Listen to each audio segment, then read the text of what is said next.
In Tahiti, the stars are so bright their reflections light up the lagoons at night. They look like silver mirrors.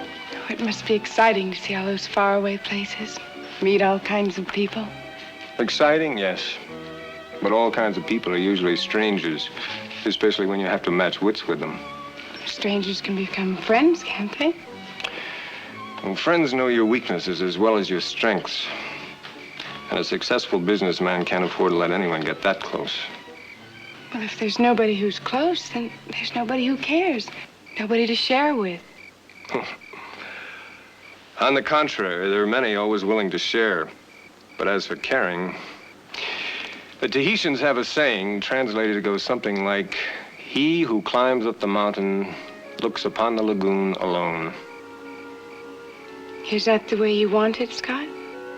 Looking down on the lagoon alone? Up until these past few weeks, I thought so. These past few weeks? That's why I took the liberty of sending for these.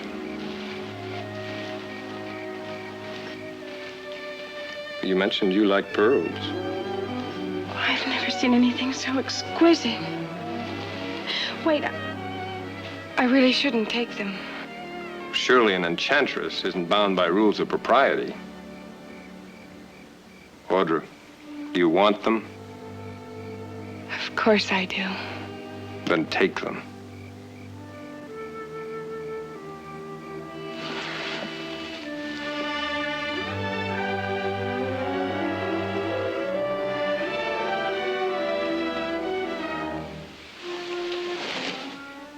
How do they look? You look beautiful.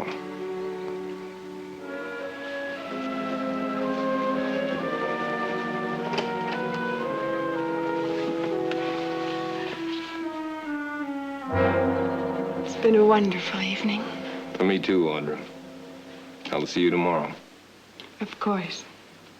I'll come by in the morning. We'll go riding. And I'll pack a lunch. I know just the spot for it.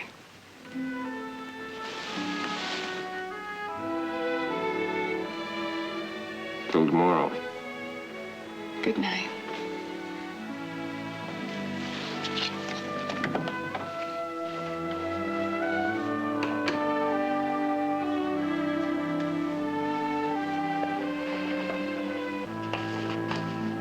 Audra?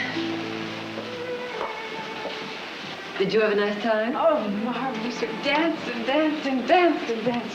Look what Scott gave me. He sent to San Francisco for them. Well, they're lovely.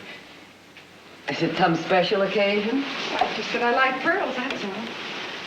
Well, I'm sure Scott only meant to be thoughtful, Now, but... Mother, I know what you're going to say. That I shouldn't accept expensive gifts. Unless they're from my fiancé. Oh, I know he's going to ask me, Mother. I just know it.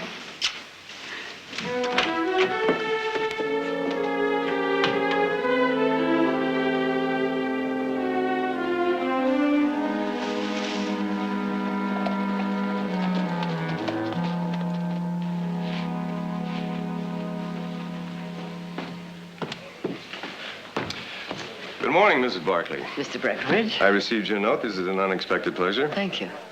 May I offer you some refreshment? No, thank you. Is there some place we could talk privately? Over here?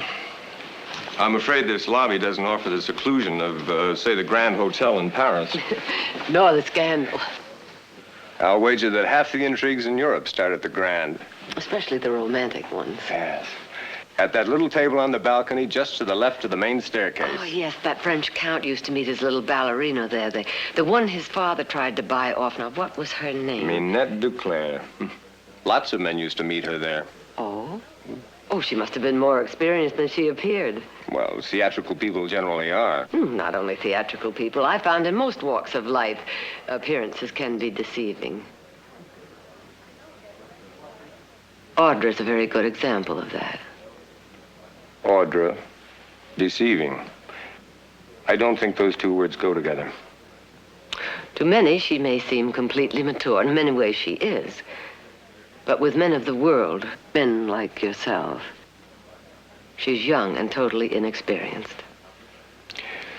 She has all the allure of a woman, Mrs. Barkley. I hadn't noticed that she was at any disadvantage. She's out of her depth in an intrigue, Mr. Breckenridge. She could be badly hurt. Is that what you think I'm offering her, an intrigue? Men like yourself seldom offer anything else.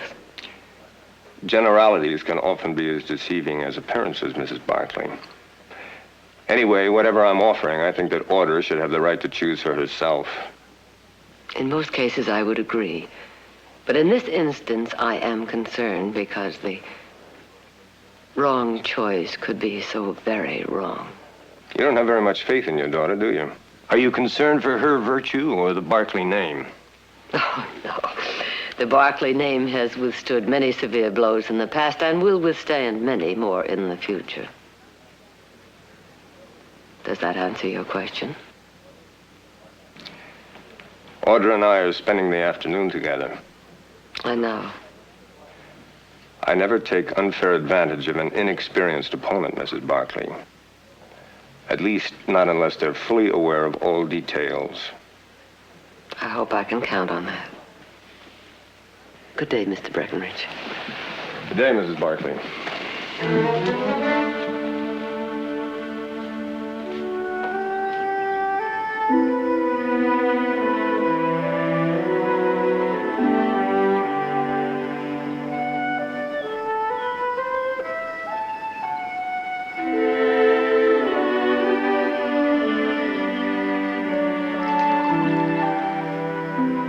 That's the last.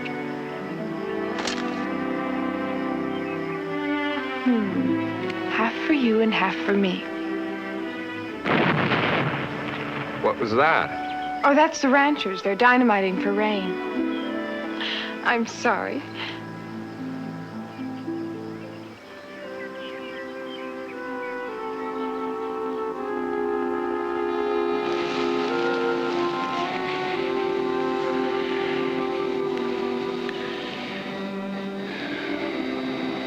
That was even more potent than the wine. How much more, Scott? So much more that when I leave here, I want to take you with me.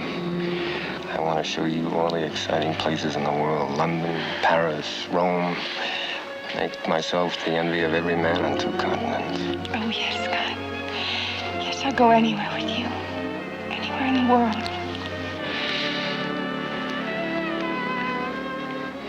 Oh, I knew you'd love me. I knew you'd ask me to marry you. Audra, I didn't ask you to marry me. Oh, I know, not in so many words. I thought we understood each other, especially after last night. That we were 2 of a kind, not tied down by other people's rules. But you just said... What I just said was an invitation to a wonderful, exciting, romantic interlude with no strings attached for either of us. Strings choke love, Audra. They destroy it, turn it into hate. No, I want strings. I want to be tied to you for the rest of my life. I love you. I love you. But love is a thing of wings and wind. Clip those wings and... Well, I won't do it. I can't do it. What you're saying is that you want me for your mistress, but not for your wife.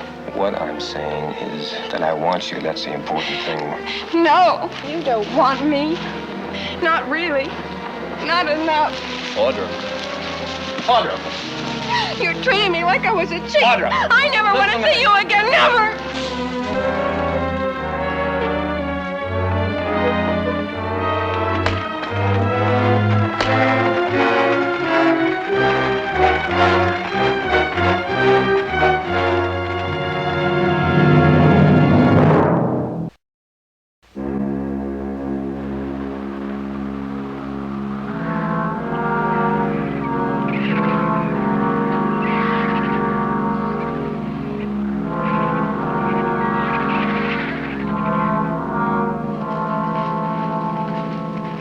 Never been a drought like this since I've been in the valley. It's bound to break soon. All we need is a little time. I'm standing firm, gentlemen. I want the full amount with interest, and I want it 1 week from today when it's due. We can't pay by then, and you know it. Then I'll expect you to vacate the land. Suppose we refuse to get off. You do that, Mr. Holman, and this range will be swarming with state deputies within 48 hours. I believe that's all, gentlemen. That is till next week. You can't steal our land just because we signed a piece of paper. You ask Jared about that piece of paper. He wrote it. He's within his rights. Well, you Barclay's got influence. Can't you force him to give us some time? Not without breaking the law. Then you're saying he's right. You're on his side. Legally, yes. Jared, how much do you figure on making on this swindle? I don't think you mean that, Jace. Maybe he does. Maybe he doesn't. But if it turns out it is true, you'll regret the day you ever saw this valley, Jared.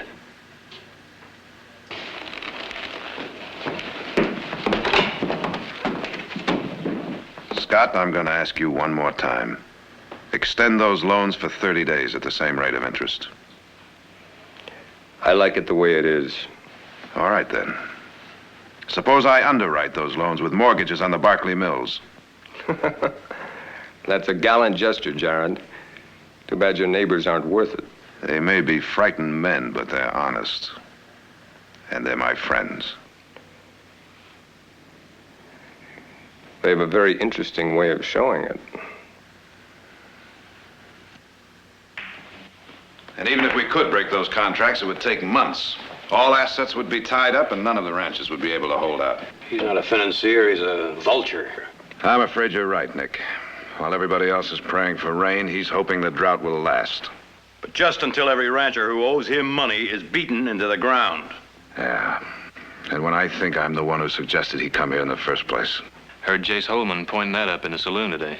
Jared, is there anything we've overlooked that would change Scott's mind? I doubt it. I've already taken the liberty of offering him mortgages on our mills. He refused. Apparently, he doesn't realize exactly how much losing their land means to the ranchers. Or worse, he knows and just couldn't care less. Excuse me. Where are you going? There's something I have to do before dinner. What Scott's up to is clear enough. As soon as the drought's over, property values rise, and he can ask any price he wants. I heard there's talk in Sacramento of finding a way to bring year-round water into the valley. Well, if they do, they'll have the support of every rancher in this valley, I promise you that. If there are any left around to give support.